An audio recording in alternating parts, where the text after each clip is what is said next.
اعوذ باللہ من الشیطان الرجیم بسم اللہ الرحمن الرحیم۔ آج ہم ایک ساتھ قرآن مجید کے ایک ایسے حصے پر غور کریں گے جو واقعی دل کو جھنجھوڑ دیتا ہے۔ سورۃ الواقعہ کی آیات 57 سے 74۔ یہ آیات بظاہر بہت سادہ سوالات کرتی ہیں، جیسے پانی جو ہم پیتے ہیں، بیج جو ہم بوتے ہیں، یا آگ جو ہم جلاتے ہیں، لیکن ان سوالات کی گہرائی میں ایک بہت بڑا چیلنج چھپا ہے۔ کیا ہم واقعی خود مختار ہیں؟ کیا ہماری زندگی ہمارے اپنے کنٹرول میں ہے؟ آپ نے بہت خوبصورت نقطہ اٹھایا۔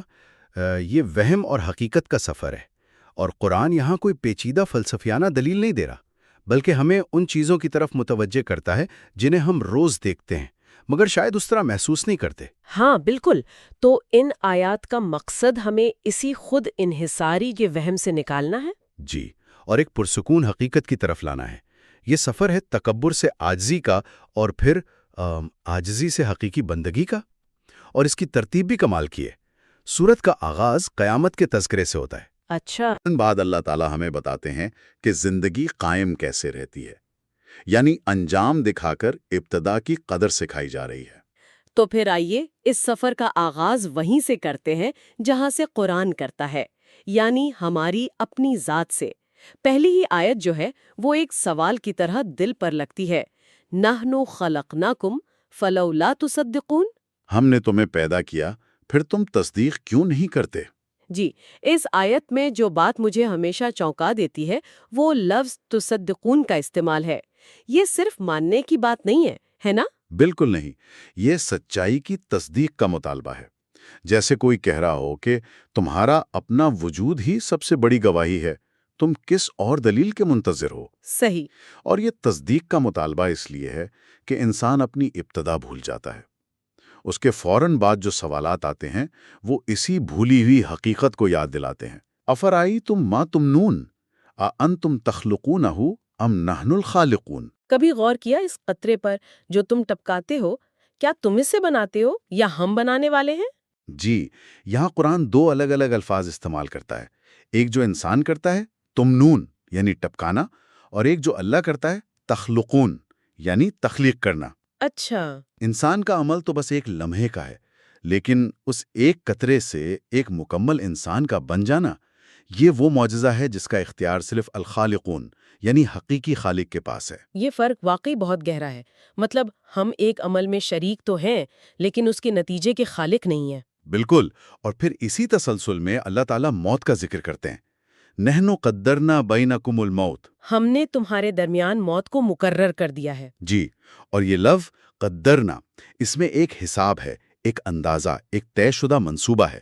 یعنی زندگی کی طرح موت بھی کوئی حادثہ نہیں بلکہ ایک الہی نظام کا حصہ ہے۔ اور جہاں موت کا ذکر ہے وہیں دوبارہ اٹھائے جانے کی امید بھی ہے۔ جی، اگلی آیت کہتی ہے وَنُنشِئُكُمْ فِي مَا لَا تَعْلَمُونَ، یعنی ہم تمہیں ایک ایسی شکل میں اٹھائیں گے جسے تم نہیں جانتے۔ یہ بات بہت دلچسپ ہے۔ یہ نہیں کہا کہ تمہیں ویسا ہی بنا دیں گے، بلکہ ایک نئی انجان شکل کا ذکر ہے۔ جی، اس میں ایک تجسس بھی ہے اور اللہ کی قدرت کا اظہار بھی، کہ وہ صرف دہرانے پر نہیں بلکہ نئی تخلیق پر بھی قادر ہے۔ اور پھر قرآن ہمیں ہماری اپنی یادداشت کی طرف لوٹاتا ہے، وَلَقَدْ عَلِمْتُمُ النَّشْأَةَ الْأُولَىٰ فَلَوْلَا تَذَكَّرُونَ۔ یعنی تم پہلی پیدائش کو تو اچھی طرح جانتے ہو، پھر سبق کیوں نہیں حاصل کرتے؟ یہ ایک بہت ہی طاقتور نکتہ ہے۔ گویا کہا جا رہا ہے کہ اپنی زندگی کا معجزہ تو دیکھ چکے ہو، اسی کو آنے والے معجزے کی دلیل کیوں نہیں بناتے؟ یہی تو قرآن کا معجزاتی انداز ہے۔ وہ ہمیں غیر مانوس چیزوں سے نہیں بلکہ ہماری اپنی زندگی کے تجربے سے قائل کرتا ہے۔ اور یہ بات رزق کے معاملے میں تو اور بھی زیادہ واضح ہو جاتی ہے۔ انسانی تخلیق کے فوراً بعد گفتگو کا رخ زراعت کی طرف مڑتا ہے۔ افرأیتم ما تحرثون اانتم تزرعونہ ام نحن الزارعون۔ کبھی غور کیا اس پر جو تم کاشت کرتے ہو؟ کیا تم اسے اگاتے ہو یا ہم اگانے والے ہیں؟ ہاں، پھر وہی سوال۔ جی، یہاں بھی وہی تخلیق والا اصول دہرایا گیا ہے۔ انسان کا کام ہے تحرسون، یعنی ہل چلانا، بیج بونا، لیکن اصل کام الزارعون کا ہے، یعنی اگانے والے کا۔ یہ مجھے اپنے دادا کی یاد دلاتا ہے، وہ کسان تھے۔ اچھا۔ وہ کہتے تھے کہ ہم زمین میں ہل چلا سکتے ہیں، بیج ڈال سکتے ہیں، پانی دے سکتے ہیں، لیکن فصل تو آسمان سے اترتی ہے۔ یہ وہی توکل ہے جس کی طرف قرآن اشارہ کر رہا ہے کہ کوشش ہماری ذمہ داری ہے، لیکن نتیجہ اللہ کی رحمت ہے۔ لیکن آج کے دور میں جہاں ہمارے پاس جینیاتی طور پر تبدیل شدہ بیج ہیں، ہائیڈروپونکس ہے، مطلب ایک انسان یہ نہیں کہہ سکتا کہ اب اگانے والے ہم خود ہیں۔ بہت اہم سوال ہے یہ، اور آج کی ٹیکنالوجی ہمیں کنٹرول کا ایک بہت بڑا وہم دیتی ہے۔ جی، لیکن قرآن کی دلیل اس سے بھی گہری ہے۔ ہم بیج کو بدل سکتے ہیں، ماحول کو کنٹرول کر سکتے ہیں، لیکن وہ زندگی کا شرارہ جو ایک بے جان بیج کو ہرے بھرے پودے میں بدلتا ہے، جی، وہ آج بھی ہمارے اختیار سے باہر ہے۔ صحیح، ہم زندگی بنا نہیں سکتے۔ بالکل۔ اسی لیے اگلی آیت ایک سخت یاد دہانی ہے، لَوْ نَشَاءُ لَجَعَلْنَاهُ حُطَامًا، اگر ہم چاہیں تو اسے چورا چورا کر دیں۔ حطامہ یعنی خشک ریزہ ریزہ ملبہ۔ جی، یہ یاد دہانی ہے کہ ہماری ساری ٹیکنالوجی، سارا کنٹرول ایک لمحے میں ختم ہو سکتا ہے اگر اگانے والا نہ چاہے۔ اور اس کے بعد انسان کی بے بسی کی جو تصویر کھینچی گئی ہے وہ تو دل دہلا دینے والی ہے۔ جی، جب فصل تباہ ہو جاتی ہے تو انسان کہتا ہے اِنَّا لَمُغْرَمُونَ، ہم تو تاوان میں پڑ گئے، ہمارا تو سب کچھ لوٹ گیا۔ اور پھر بل نحن محرومون، نہیں بلکہ ہم ہی بد نصیب ہیں، ہم محروم کر دیے گئے۔ یہ وہ احساس ہے جب انسان کو لگتا ہے کہ نتائج اس کے اختیار میں کبھی تھے ہی نہیں۔ جی، ان الفاظ میں مغرمون اور محرومون انسان کی حقیقت پوشیدہ ہے کہ وہ اسباب کا منتظم ہو سکتا ہے، نتائج کا مالک نہیں۔ اور رزق کا یہ سلسلہ ہمیں ایک ایسی چیز تک لے جاتا ہے جو اس سے بھی زیادہ بنیادی ہے، پانی۔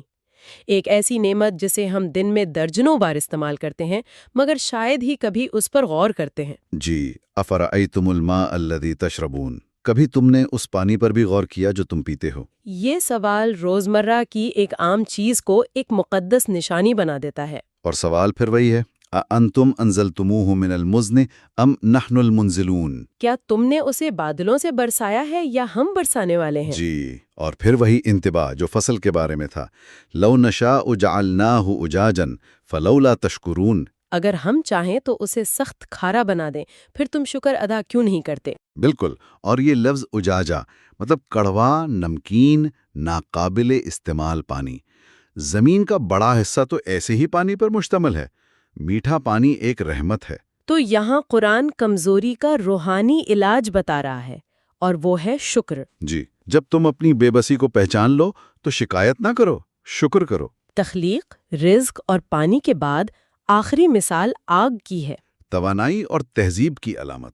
افرأیتم النار التی تورون، کبھی تم نے اس آگ کو بھی دیکھا جسے تم سلگاتے ہو؟ اور سوال پھر وہی ہے جو ہر چیز کی جڑ تک جاتا ہے۔ اَأَنتُمْ أَنشَأْتُمْ شَجَرَتَهَا أَمْ نَحْنُ الْمُنشِئُونَ، یعنی کیا تم نے اس کا درخت پیدا کیا ہے یا ہم پیدا کرنے والے ہیں؟ یہ بہت خوبصورت ہے۔ عرب کے لوگ ہری ٹہنیوں کو رگڑ کر آگ جلاتے تھے۔ اس ہری ٹہنی میں جس میں پانی ہے، اسی میں سے آگ نکالنے کا نظام کس نے بنایا؟ بالکل، یہاں المنشئون کا لفظ استعمال ہوا ہے، یعنی ابتدا کرنے والے۔ آگ جلانے کا عمل بھی ایک پہلے سے بنائے ہوئے نظام پر منحصر ہے۔ یعنی لکڑی، آکسیجن۔ جی، یہ سب ایک زنجیر کا حصہ ہے جس کی پہلی کڑی اللہ کی قدرت ہے، اور اس آگ کا مقصد بھی بتایا گیا ہے، نحن جعلناہا تذکرۃ ومتاعا للمقوین۔ ہم نے اسے ایک یاد دہانی اور مسافروں کے لیے فائدہ کی چیز بنایا ہے۔ یہ تذکرۃً کا لفظ بہت گہرا ہے۔ بہت گہرا۔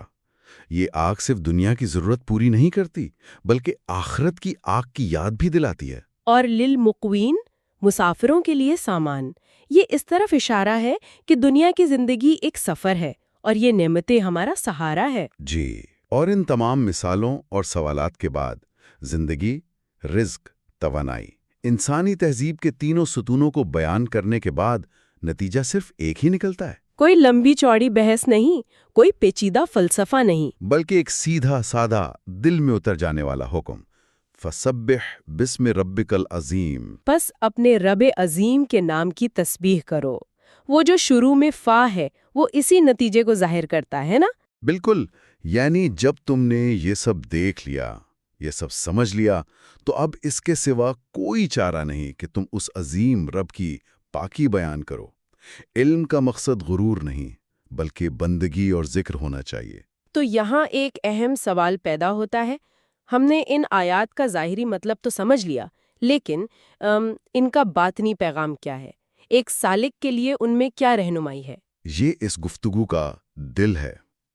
دیکھیں، ظاہری تفسیر میں امام رازی جیسے علماء فرماتے ہیں کہ قرآن مانوس چیزوں سے دلیل دیتا ہے تاکہ انسان روزمرہ کے معجزات کا سامنا کرے۔ صحیح، یہ کوئی تجریدی فلسفہ نہیں؟ جی، امام تبری فرماتے ہیں کہ یہ آیات انسانی عمل کو ملکیت کے بجائے امانت داری کے طور پر پیش کرتی ہیں۔ ہم مالک نہیں، نگران ہیں۔ اور اسی امانت داری کے تصور سے باطنی مفہوم کا دروازہ کھلتا ہے۔ جی، صوفیہ کے نزدیک یہ آیات نفس کی اصلاح کا ایک مکمل نصاب ہے۔ یہ سوالات، کیا تم بناتے ہو، کیا تم اگاتے ہو، یہ شرمندہ کرنے کے لیے نہیں ہے، یہ بیدار کرنے کے لیے ہے۔ بیدار کرنے کے لیے؟ جی، نفس کی سب سے بڑی بیماری کیا ہے؟ وہ ہر کامیابی کو میں سے جوڑتا ہے۔ میں نے کیا، میری محنت۔ یہ آیات اس میں کے بت کو توڑتی ہیں۔ امام غزالی نے کیا خوب فرمایا تھا کہ دل کی ایک بیماری یہ ہے کہ نعمت سے لطف اندوز ہوتے ہوئے نعمت دینے والے کو بھول جائے۔ اور وقت کے ساتھ ساتھ نعمت ایک حق بن جاتی ہے اور شکر ایک بوجھ۔ یہ بات آج کی دنیا میں اور بھی اہم ہو گئی ہے، جہاں ہر طرف سیلف میڈ ہونے کا چرچا ہے۔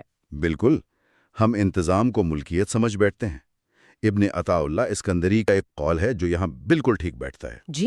وہ فرماتے ہیں، اعمال پر بھروسہ کرنے کی ایک نشانی یہ ہے کہ غلطی ہونے پر امید ختم ہو جائے۔ واہ! یعنی جو شخص اپنی کوشش کو سب کچھ سمجھتا ہے وہ ناکامی پر ٹوٹ جاتا ہے، لیکن جو توکل کرتا ہے وہ جانتا ہے کہ نتیجہ اس کے ہاتھ میں تھا ہی نہیں، اس لیے وہ ناکامی پر بھی اللہ کی حکمت پر راضی رہتا ہے۔ اور مولانا رومی اسی کیفیت کو دل کا بیدار ہونا کہتے ہیں۔ جی، ان کے نزدیک یہ آیات جاگنے کی دعوت ہیں۔ وہ فرماتے ہیں کہ جب دل سویا ہو تو معجزے بھی عام لگتے ہیں، اور جب دل بیدار ہو تو پانی کا ایک قطرہ بھی اللہ کی نشانی بن جاتا ہے۔ اسی لیے ان آیات کا اختتام تسبیح پر ہوتا ہے۔ بالکل، کیونکہ بیدار آنکھ کا کام صرف دیکھنا نہیں بلکہ دیکھ کر پہچاننا اور یاد کرنا ہے۔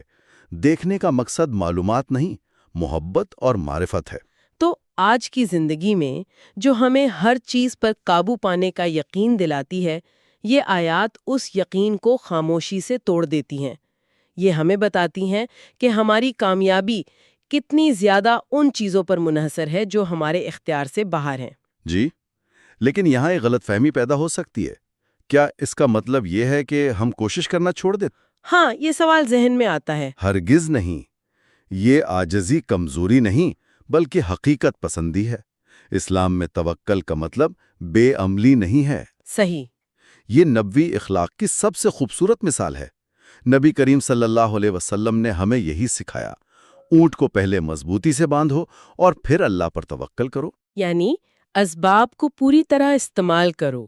جی، اپنی بہترین کوشش کرو، لیکن دل میں یہ یقین رکھو کہ نتیجہ اللہ کے حکم سے پیدا ہوتا ہے۔ وسیلے کو استعمال کرو، لیکن وسیلے کو کبھی بھی اصل طاقت مت سمجھو۔ تو ایک روحانی مسافر کے لیے اس میں عملی رہنمائی کیا ہے؟ یہ آیات ہم سے ہر روز یہ سوال کرتی ہیں کہ ہم نے کہاں انتظام کو ملکیت سمجھ لیا؟ جی، اس کے لیے کچھ بہت سادہ مگر گہری روحانی مشقیں ہو سکتی ہیں۔ اچھا؟ پہلا تو یہ کہ ہر کام بسم اللہ سے شروع کریں، لیکن صرف عادت کے طور پر نہیں بلکہ اس انحصار کے گہرے اعتراف کے طور پر کہ اس کام کی ہمت اور طاقت اسی کی طرف سے ہے۔ اور دوسرا عام نعمتوں پر ایک گلاس ٹھنڈا پانی پیتے ہوئے یا ایک سانس لیتے ہوئے بلند آواز سے الحمدللہ کہیں۔ اس سے غفلت کا پردہ ہٹتا ہے۔ یہ تو بہت عملی بات ہے۔ تیسرا، جب کوئی کامیابی ملے تو فوراً اپنی محنت کا دعویٰ کرنے سے پہلے ایک لمحے کے لیے ٹھہر جائیں اور دل میں اس ذات کو یاد کریں جس نے ان اسباب کو آپ کے لیے موافق بنایا۔ اور ناکامی کی صورت میں؟ جب ناکامی ہو تو تلخی میں ڈوبنے کے بجائے اعتماد کے ساتھ اللہ کی طرف لوٹیں۔ یہ سمجھیں کہ ہم نتائج کے مالک نہیں تھے، ہم صرف کوشش کے ذمہ دار تھے۔ اور آخر میں یہ یاد رکھیں، خود انحصاری ایک وہم ہے، امانت داری ہی سچ ہے۔ آئیے اس دعا کے ساتھ اپنی گفتگو ختم کرتے ہیں۔ اے بیج کو اگانے والے، بادل کو برسانے والے اور شعلے کو بھڑکانے والے، ہمیں ہماری میں کے تکبر سے نکال کر اپنی عظمت کے احساس کی طرف لوٹا دیں۔ ہر عام چیز ہمیں یاد دلائے کہ ہم اپنی ذات سے نہیں، تیری ذات سے زندہ ہیں۔ آمین۔ آمین۔ اور ایک آخری بات جو میں سوچنے کے لیے چھوڑنا چاہتا ہوں، جی ضرور۔ ان آیات کے فوراً بعد قرآن اپنی عظمت اور حیثیت کی طرف متوجہ ہوتا ہے۔ وہ کہتا ہے کہ یہ ایک ایسی عظیم کلام ہے جسے پاکیزہ دلوں کے سوا کوئی نہیں چھو سکتا۔ یہ ایک بہت گہرا نقطہ ہے کہ علم کے ان خزانوں کو کھولنے کے لیے کس طرح کے دل اور کس طرح کی پاکیزگی کی ضرورت ہے۔ یہ واقعی ایک گہرا سوال ہے جس پر غور کرنا چاہیے۔ یہ مواد قرآن کی حکمت سے زندگی کے پوڈ کاسٹ کے ذریعے اشتراک کرنے والے ایک طالب علم میر علی شاہ کی طرف سے شکر گزاری کے ساتھ مرتب کیا گیا ہے۔ اگر مصنوعی ذہانت کی وجہ سے تلفظ میں کوئی غلطی یا کوتاہی ہوئی ہو تو ہم اللہ سے معافی اور قبولیت کے طلبگار ہیں۔